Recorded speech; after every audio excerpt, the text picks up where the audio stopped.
আসসালামু আলাইকুম।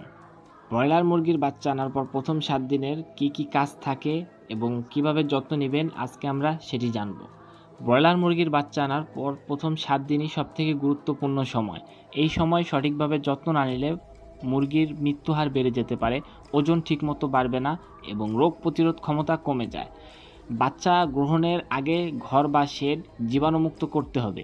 স্প্রে করে শেড গরম রাখতে হবে ৩০ থেকে ৩৫ ডিগ্রি সেলসিয়াস। বাচ্চা আসার আগেই গরম পানি ও খাবার প্রস্তুত রাখতে হবে। প্রথম ৩ দিন তাপমাত্রা ৩৩ থেকে ৩৫ ডিগ্রি সেলসিয়াস রাখতে হবে। পর্যায়ক্রমে তাপমাত্রা ৭ দিনে আনবেন ৩০ degree সেলসিয়াসে।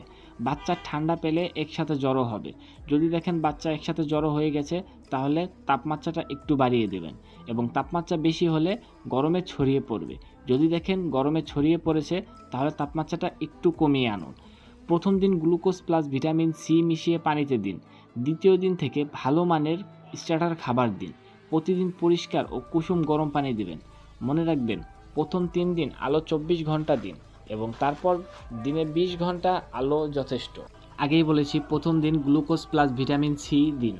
৫০ gram glucose plus ১ gram vitamin C প্রতি লিটার পানিতে। দ্বিতীয় ও তৃতীয় দিন পলিভিট ১ গ্রাম প্রতি লিটার পানিতে।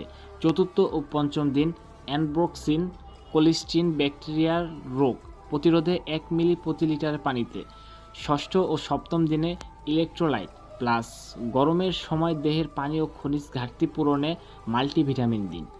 আর যদি অ্যান্টিবায়োটিক ব্যবহার করতে চান তাহলে অবশ্যই ডাক্তারের পরামর্শ নিন। প্রথম দিন কখনোই অ্যান্টিবায়োটিক দিবেন না। পানির পাত্র পরিষ্কার রাখতে হবে।